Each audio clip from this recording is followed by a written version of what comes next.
Stories for Pattus.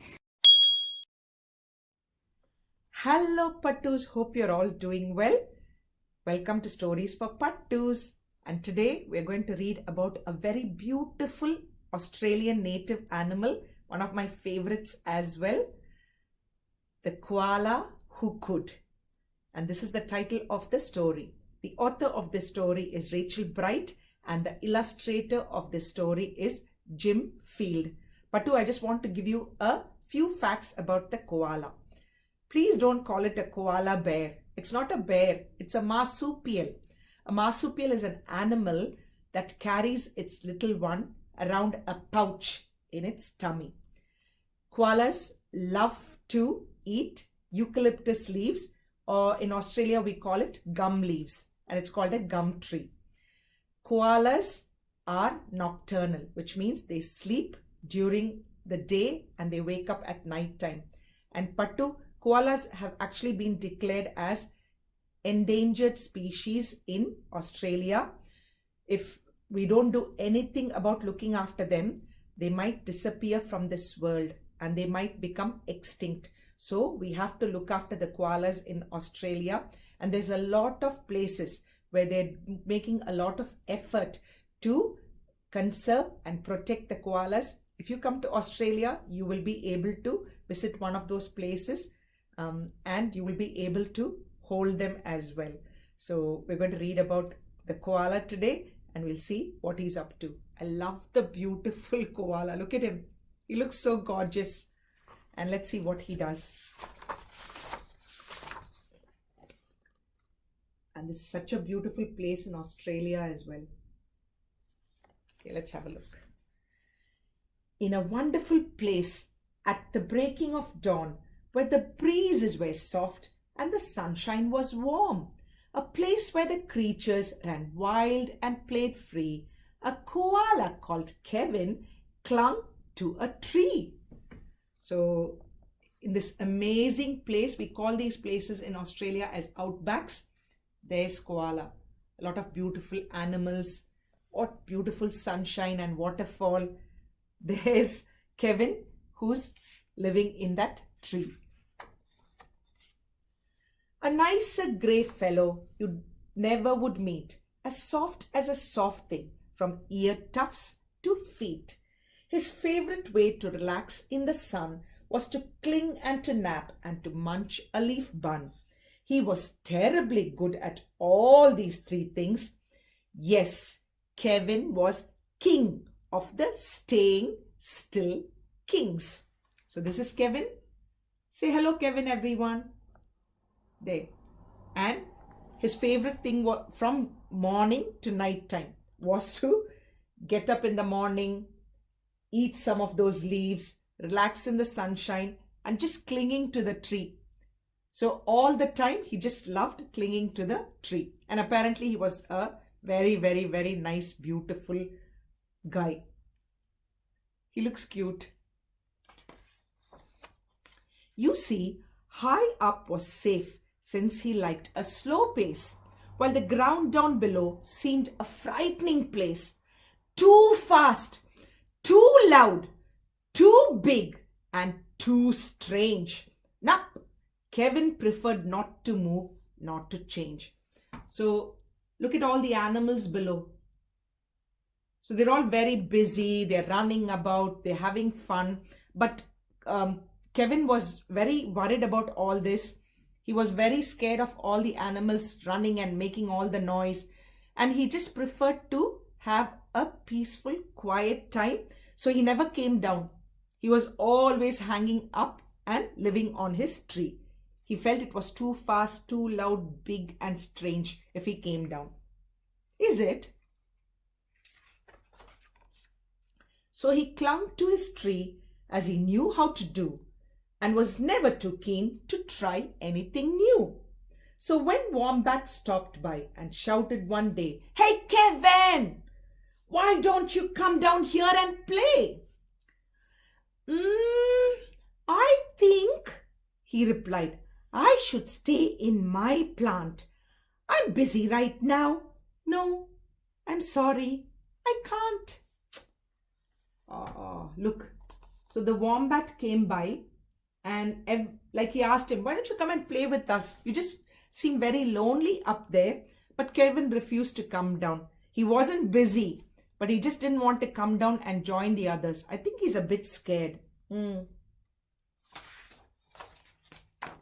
Why not? Cried the Roos, who liked the idea. Yes, why? Called the dingoes. You've nothing to fear. But Kevin, who wasn't the do things quick sort, said, I've clinking to do, but thanks for the thought. So all the other animals joined the wombat and they all started asking Kevin to come down and join them in play. But Kevin was not interested. He just said, no, thank you. I'm happy up here. Must be boring to be there all by himself, isn't it, Pattu? As Kevin sat watching them chatter and share, a part of him wished he could join in down there. But he knew he'd miss home in the dark and the late. The whole thing was risky. Adventure could wait. Whatever the invite, he'd always say no. Oh dear, it seemed Kevin. Oh, look at this, Pattu. So all the animals are having fun. They're talking, they're having a meeting, they're having a campfire. Maybe they're having dinner together. Kevin was always alone up there. And then Kevin was very scared of going down because he thought he might lose his way coming back home, or he thought a crocodile might eat him. So he just preferred to stay up there. He's missing out on so much fun, Pattu. It seemed Kevin just couldn't let go. Kevin doesn't look very happy though. Look.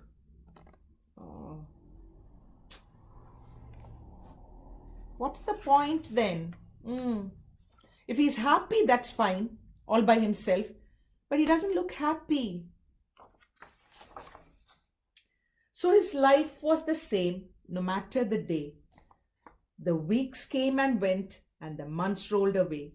And Kevin stayed still while the world moved around until he woke to a worrying sound. Pattu, look at him. So every day, every night, months, every week, this was the same routine.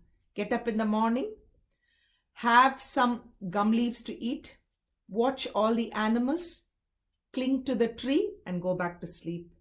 Do you think it's boring? I think it's a bit boring too. Oh, poor Kevin. He heard a whirring sound, and what was the sound? Tap, tap. The sound went. Well, this was a blow. Tap, tappity tap. Tap, tap, tap. Oh no. Have a look. Who's come? The woodpecker. And what's he doing? He's tapping on the tree. Is he tapping or is he making a hole? He's making a hole. My goodness. Oh no. Tap, tap, tappity tap, tap, tap, tappity tap. That's what he's doing. Whose tree is this? Oh, he's doing it on Kevin's tree. Uncling! The crowd called that had gathered below. Leap and we'll catch you. Just let yourself go. But Kevin was scared. Let go? No, I shan't. I won't. Clung on Kevin. Oh dear. Pattu, have a look at it. So the woodpecker is actually pecking on Kevin's tree. And then all the animals down are a bit worried because what will happen? The branch will break and Kevin might fall down. Look. Oh no. So all the animals are saying, come on, Kevin, we'll help you. Just uncling. Just come, we'll catch you. But he's not willing to do that. What's going to happen to him and his poor house? I can't.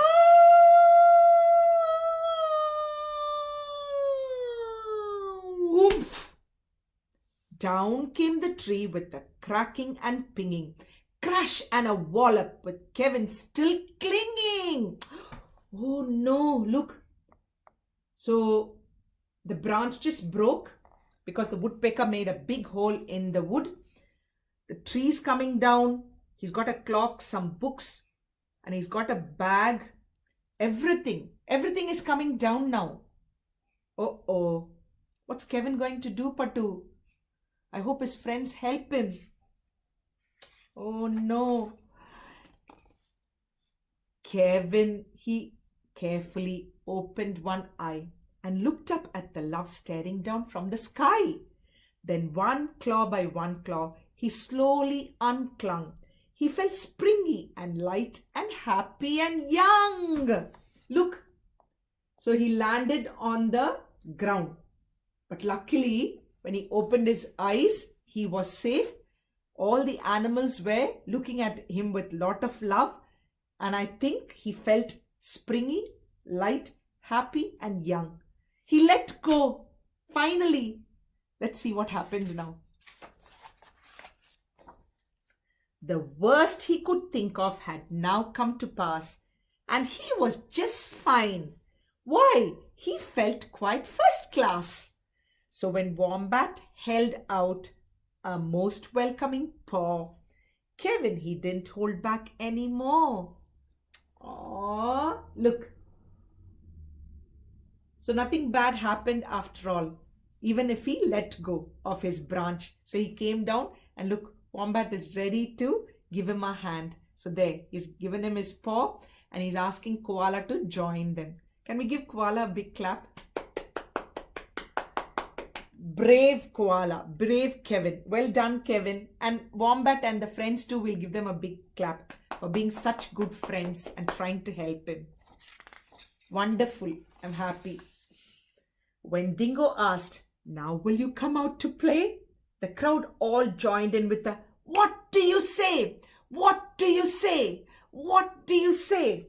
And even though this wasn't part of the plan, Kevin replied, "Yes, I think that I can." Look. Oh, all the animals said, "Come and play with us." And then Kevin finally said, "Yes, I think I can do it." And Kevin from then on was always can do. You know, initially he said, "I can't do it, I can't do it." And from then on, he said, "I can do it, I can do it." Well done. Look at them. And Kevin's following all his friends and having so much fun, Pattu. Because life can be great when you try something new. Have a look. Of course. And look, he's having a beautiful jump into the water. And I think he's going to have some fun over there as well. Because life can be great when you try something new. And that is the end of the story about Kevin the koala. Pattu, did you like this story?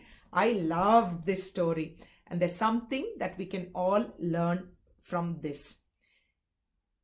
Every time you feel that you can't do something, give it a try. The first time you ride a bike, the first time you try to swim, the first time you try and hold a pen to write, everything is new. But as you keep practicing, you will get awesome at it. If you are scared of giving something a go for the first time, ask for help. And once you start doing it, you'll become so confident. Keep trying. And Paru keeps trying every day as well, something new. And there's always so much to learn in this world. And that's what I wanted to tell you from this story. So you'll never know if you don't give it a go. Don't be scared. Just try your best. Okay? And learn something because there's so much to learn. All right, Pattu. Be good, do good. And we'll catch up with a beautiful story again next week. Bye, Pattu.